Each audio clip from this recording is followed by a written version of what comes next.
Hello et bienvenue dans cette nouvelle vidéo. Aujourd'hui, je vous fais cette vidéo en collaboration avec Pulpunu, qui vient du Japon et plus précisément de Osaka, une des villes dont je vais vous parler aujourd'hui. Donc c'est ma troisième vidéo pour vous parler de mon voyage au Japon. Je vous ai déjà parlé dans une première vidéo de Tokyo et dans une deuxième vidéo des deux îles qu'on a fait dans la préfecture d'Okinawa, Ishigaki et Iriomote. Je vous mets les deux vidéos que j'ai déjà faites sur le Japon en petit i, ici ou ici, je sais jamais, et dans ma description. Comme ça, vous pouvez aller les voir pour connaître le début du voyage avant de regarder cette vidéo.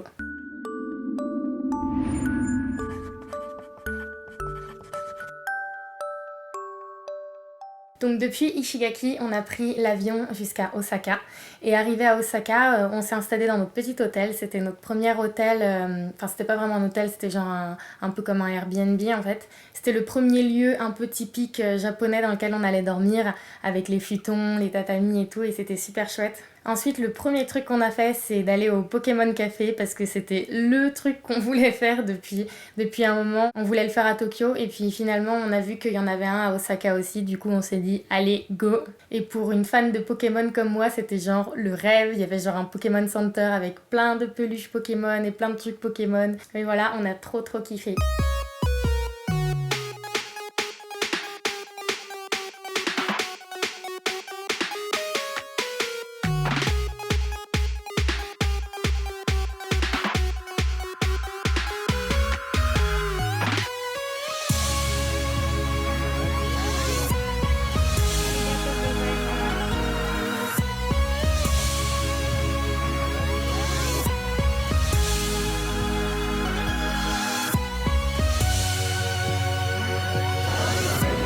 T'as pas honte, Nour? Il est pas.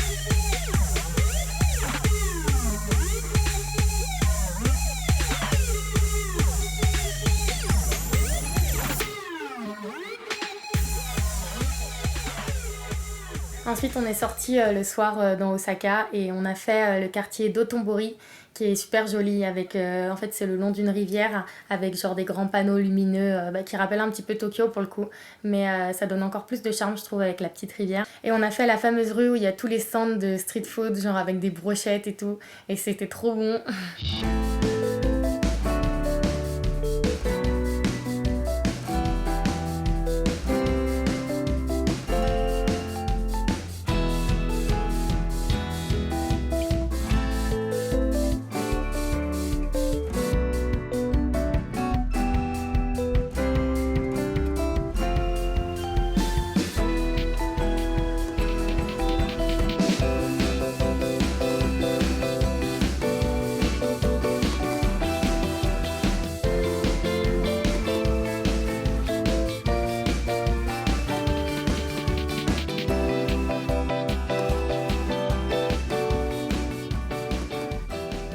Le lendemain matin, on a commencé par aller dans le parc du château d'Osaka et on a été voir le château mais juste de dehors parce que à cause du coronavirus, du coup il y a déjà un petit peu tout qui était fermé. D'ailleurs, un des trucs qu'on voulait faire et qui nous tenait super à cœur, c'était de faire le parc Harry Potter, le parc Universal Studios. Et on était trop deg parce qu'ils ont fermé le parc 3 jours avant qu'on arrive à Osaka. Du coup, bon, on sera obligé d'y retourner. Hein. On s'est assis sur un banc en face du château et c'était ultra mimi parce qu'il y a un monsieur qui est venu nous voir qui parlait genre à peine anglais. Il nous a dit quelques mots, on a réussi à se faire comprendre, mais il était trop mignon. Il nous a fait, c'était un petit vieux, il nous a fait des origamis, des petits oiseaux en origami. Et trop gentil quoi, il nous a offert ça et on a trouvé ça trop mignon. Ensuite on s'est baladé un petit peu partout dans Osaka à pied et on a été dans le quartier Shinsekai, je sais pas comment ça se prononce en fait. Et en gros c'est le quartier où on voit une grosse baleine lumineuse et c'était super joli.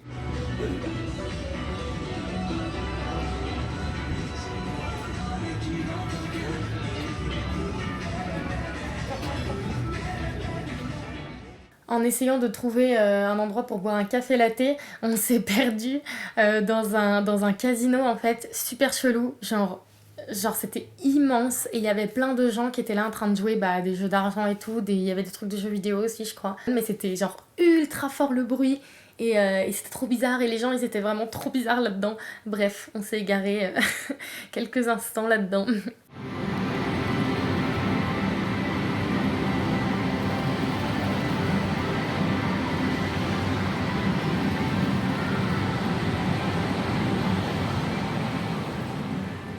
Ensuite, le soir, on a testé le karaoké. C'était la première fois que je testais un karaoké japonais. Et franchement, c'était super rigolo. On s'est bien éclaté. Je vous montre ça.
Et en sortant du karaoké, on a été faire un peu les boutiques et j'ai acheté Monsieur Poulpounou.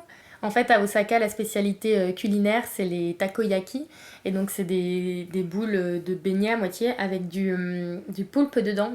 Et du coup, c'est un petit peu le poulpe, l'emblème de Osaka. Et ils vendaient des peluches poulpes et plein de trucs poulpes, dont Poulpounou, qui était quand même vachement mignon. Et j'ai trop craqué sur lui. Et du coup, voilà, il nous a accompagnés pendant tout le voyage après. Et ma soeur, elle en a pris un aussi, et un petit. Donc, je vous montre la famille Poulpounou. Ils sont trop mignons. Le lendemain, on a décidé de passer la journée à Nara, qui est une ville pas très loin d'Osaka, en train. Genre peut-être une demi-heure, 40 minutes. Et c'est une ville qui est réputée pour tous ses temples et puis son grand parc avec plein de daims qui se promènent. Et donc on a eu la chance de pouvoir visiter un des temples de l'intérieur parce que du coup il y avait plein de trucs qui étaient fermés. Et celui-là il était pas fermé. C'était le temple d'Aibutsu-den. Et genre il y avait écrit que dans ce temple il y avait un grand Bouddha et tout. Donc on s'est dit allez on va rentrer dedans pour voir à quoi il ressemble le grand Bouddha. Et je m'imaginais bien voir un grand Bouddha mais pas aussi grand que ça. Genre je suis rentrée, j'ai vu le truc, il était genre immense et c'était trop ouf, il était trop beau et il y avait d'autres statues aussi qui étaient super big et super belles et voilà, franchement il était ouf ce temple. Donc on s'est baladé dans tout le parc, on a vu plusieurs temples, plusieurs sanctuaires, c'était super joli.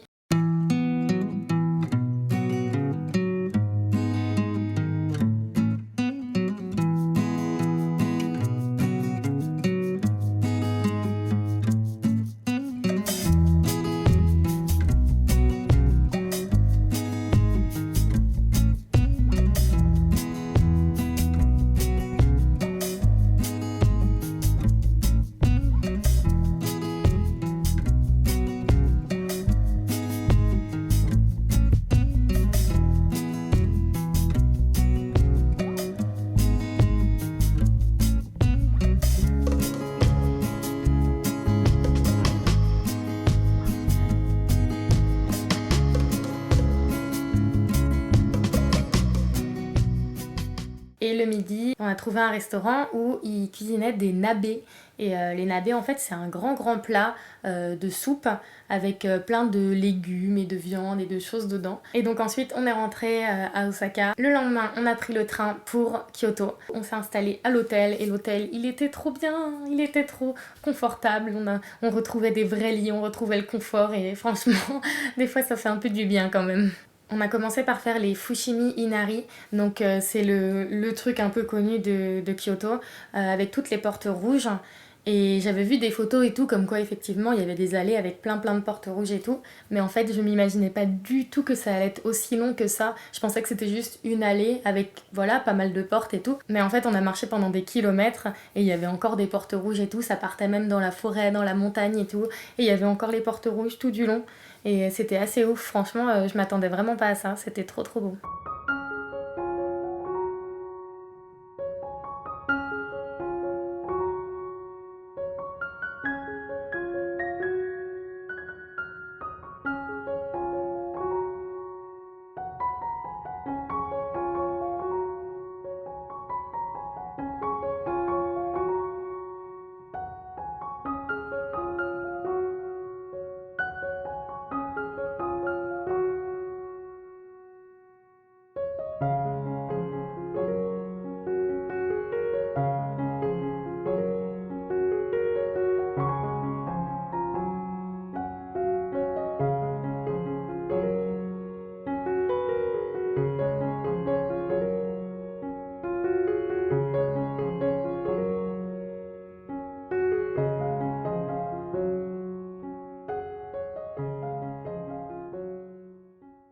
Ensuite, on s'est baladé dans Kyoto pour voir des temples. Et il faut savoir que dans Kyoto, il y a des temples, tu te balades et tu croises un temple littéralement toutes les 2 minutes, t'en croises un. Donc on en a fait quelques-uns. Il y en a certains qui étaient fermés déjà, il y en a qui étaient pas fermés, donc on pouvait rentrer au moins dans les jardins, quoi, voir comment c'était. Ensuite, on est monté en haut d'une petite colline pour aller dans le vieux quartier de Kyoto qui s'appelle Higashiyama. On a vu des beaux temples rouges arriver là-haut et on a eu le droit au coucher de soleil vu de là-haut, donc c'était super cool.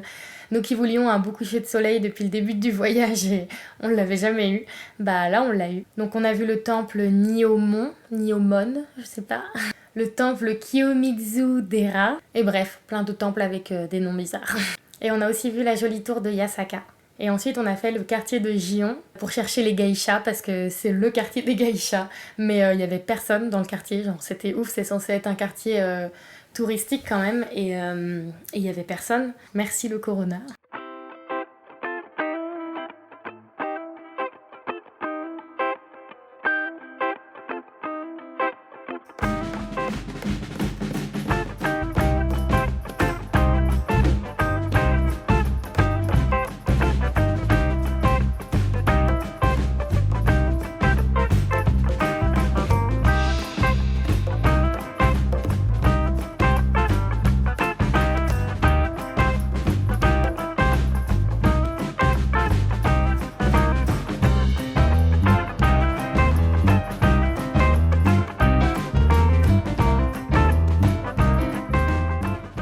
Le lendemain, on a fait le fameux temple Kinkakuji de Kyoto qui est super connu. C'est un temple en or. Et on a fait le petit jardin qui était autour. C'était super mignon. Et ensuite, on a été faire le parc Iwatayama. C'est dans une montagne en fait. C'est appelé la montagne aux singes. Et en fait, arrivé en haut de la montagne, et ben, t'as plein de singes. Et c'est cool parce qu'ils sont tous en liberté dans leur montagne. Et en gros, ils ont installé une espèce de cabane, enfin de cage en vrai. Sauf que c'est pas les singes qui sont en cage en fait, c'est nous qui sommes en cage et ils nous mettent dans la cage si on veut. Ils nous mettent dans la cage et les singes peuvent venir nous voir. C'est un peu un zoo à l'envers en fait. Les singes peuvent venir nous voir s'ils veulent pas, ils viennent pas nous voir et on peut leur donner à manger. Du coup j'ai donné à manger aux singes et ils étaient trop choux, il y en avait qui étaient tout petits, c'était trop mimi. Puis on a été dans la fameuse Bamboo Forest, pareil, genre normalement c'est un truc qui est ultra connu et il y a trop de monde, enfin souvent les gens disent d'ailleurs que c'est joli mais qu'il y a tellement de monde que ça gâche un petit peu tout. Et nous on a eu de la chance du coup de pas avoir grand monde. Il y avait quand même quelques personnes normales mais vraiment il n'y avait pas grand monde et on a pu bien en profiter et c'était impressionnant cette allée de bambou. C'était notre dernière activité touristique sur Kyoto. Après, on est rentré à l'hôtel et on s'est préparé parce que le lendemain, on partait pour les Alpes japonaises, qui est le dernier lieu dont je vous parlerai dans une prochaine vidéo. Voilà, j'espère que cette vidéo vous a plu et que ça a pu vous donner des idées si vous avez envie d'aller visiter le Japon et de visiter ces 3 villes. En tout cas, niveau tourisme, franchement, je vous conseille carrément Kyoto parce que c'est là que sont réunies le plus d'activités touristiques à faire, je trouve. C'est joli, c'est typique. Et c'est cool. Après, nous, on a eu la chance de le faire dans des conditions un peu optimales, avec pas trop de gens, donc c'était cool. Mais voilà, je vous le conseille quand même. J'espère que tout va bien pour vous en tout cas. Je vous fais plein de bisous et je vous dis à bientôt. Je t'invite à t'abonner à ma chaîne si ce n'est pas déjà fait et à cliquer sur la petite cloche pour être au courant de mes nouvelles vidéos. À bientôt!